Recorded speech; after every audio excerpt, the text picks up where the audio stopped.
Lancement de la 3e phase d'ADER, le plan d'aide aux sous-traitants de l'aéronautique. Conférence de presse de rentrée de Pierre Cohen.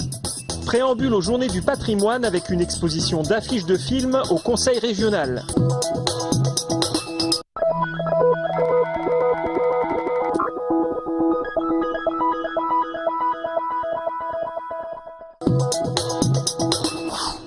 C'est autour d'une visite dans les locaux de Sudaéro à Merville que Martin Malvy et le préfet Henri-Michel Comet ont lancé la 3e phase du plan ADER. Depuis 2001, ADER aide les PME sous-traitantes de l'aéronautique en Midi-Pyrénées à se développer. ADER 3 a pour but de les rendre plus solides face à une concurrence étrangère toujours plus forte. La mondialisation est là, la montée en puissance des fabricants d'avions à travers la Chine, la Russie, le Brésil. Donc nous devons sans cesse permettre à nos entreprises de s'adapter, de travailler en réseau, de travailler avec des chartes de bonne relation entre les donneurs d'ordre et les entreprises. C'est l'autre axe du plan, une charte pour éviter le recours systématique à la sous-traitance étrangère low cost. Même si demain les grands donneurs d'ordre s'adressent à des sous-traitants, on va dire tunisiens ou autres, il y a encore de la place pour nous. Aujourd'hui, il faut changer ces relations-là. Elles sont en train d'évoluer dans le bon sens, il ne faut pas les contrarier. Cette charte vise à humaniser le rapport donneur d'ordre sous-traitant. Reste à voir son efficacité. Pour l'heure, Aerolia est le premier signataire. Les engagements d'Airbus, Thales ou Safran sont attendus.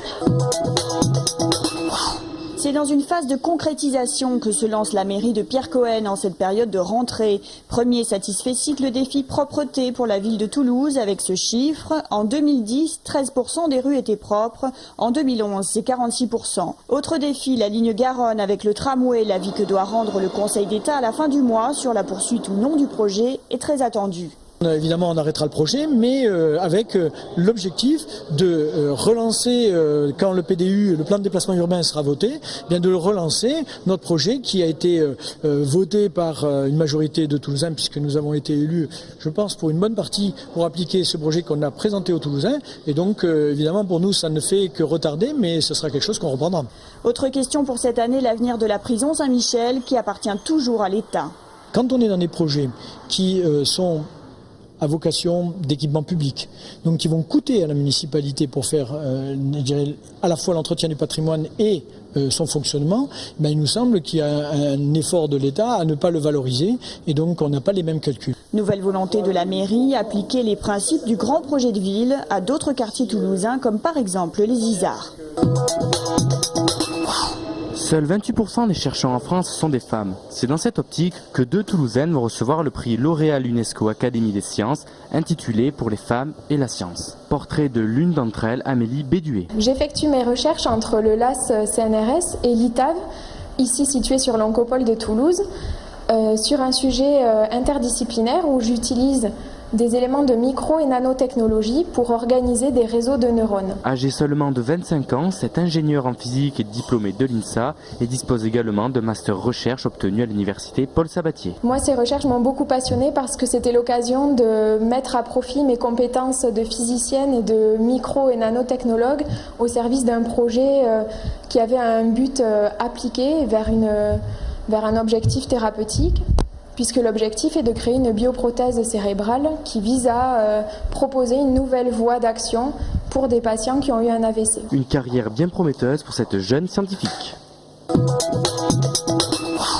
Laitue, haricots verts, tomates, voici la récolte du jour de Didier et Anne-Marie, 2 habitués de la cueillette à la ferme. Les haricots verts, ils sont plus frais quand même qu'au marché. C'est frais, puis il y a de jolis légumes. À quelques pas de là, Isabelle et Michael s'initient à ce type de système. C'est ça le côté ludique, c'est de regarder, fouiller dans les plants, repérer les légumes qui sont mûrs. Ouais, c'est le côté en direct qui est assez intéressant, quoi. Et après, au niveau du goût, c'est sûr que c'est pas pareil, quoi. À Midi Cueillette, ce type de vente directe existe depuis 20 ans. 100 à 150 personnes viennent se fournir ici chaque semaine de mai à octobre. Depuis peu, l'exploitation s'est lancée dans les paniers AMAP, une solution plus viable pour s'en sortir lorsque l'on est maraîcher. Ça apporte un revenu plus sûr et plus régulier et c'est souvent surtout toute l'année. Ça nous représente la moitié de notre chiffre d'affaires. 70 paniers sortent d'ici les jours d'ouverture. En 2010, 750 exploitations ont pratiqué une activité en circuit court en Haute-Garonne. Plus de 54 millions d'euros ont ainsi été générés, soit 13% du chiffre d'affaires de l'agriculture dans notre département. Dans le cadre des Journées du patrimoine qui auront lieu les 17 et 18 septembre, la région inaugure ses nouveaux locaux et offre au public une exposition sur les affiches de films appartenant à la Cinémathèque. On a choisi une sélection avec quelques films très célèbres, d'affiches très célèbres comme celle d'Autant en emporte le vent, et puis des films peut-être moins connus, mais dont les affiches sont soit représentatives de l'art de l'affiche de cinéma dans les années 30 aux années 50, on va dire, soit des affiches qui sont assez frappantes, très spectaculaires, ou qui, comme celle qu'on a derrière moi, insistent sur les deux stars en fait qui animent le film, qui sont des stars mythiques et qui font que le film lui-même est mythique. 50 affiches sur 70 000 pièces ont été choisies dans un parcours labyrinthique jouant sur la surprise et le souvenir. Ces affiches n'ont jamais été exposées ensemble hors le hall petit de la Cinémathèque. Or, la Cinémathèque de Toulouse, il faut le rappeler, le dire, c'est l'une des 2 premières cinémathèques de France, par ses collections de films qui sont fabuleuses, et aussi par ses affiches. Des affiches en lithographie parfois insolites, avec ici la version polonaise de Peau d'âne.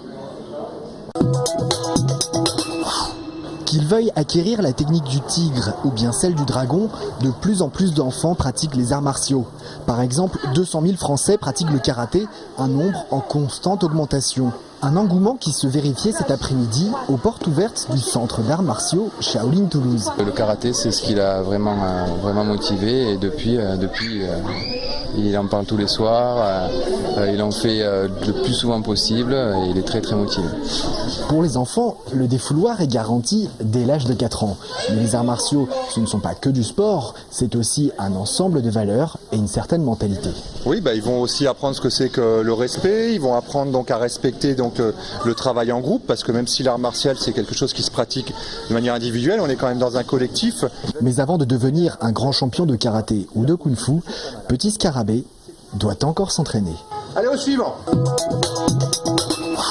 Parité oblige, l'homme est à l'honneur au centre de l'affiche 10 ans après une série d'expositions dédiées à la femme. Histoire d'hommes ou comment des hommes célèbres, réels ou imaginaires, tiennent le haut de l'affiche. Les femmes sont plutôt des anonymes sur les affiches, alors que les hommes sont plutôt des têtes d'affiche célèbres. Et parmi les documents exposés, quelques perles, telles une certaine affiche créée en 1972 par Tony Frank pour le spectacle Polnareff Révolution. C'est une affiche qui est entrée dans l'histoire, entrée dans la légende, alors qu'elle a eu une vie très courte, puisqu'elle a été affichée quelques jours seulement. Elle a dû être retirée de l'affichage car Michel Polnareff a été accusé, condamné d'attentat à la pudeur. L'exposition ouvrira ses portes le 17 septembre jusqu'au 25 novembre. Prochaine étape, la mode et les produits de beauté pour les hommes.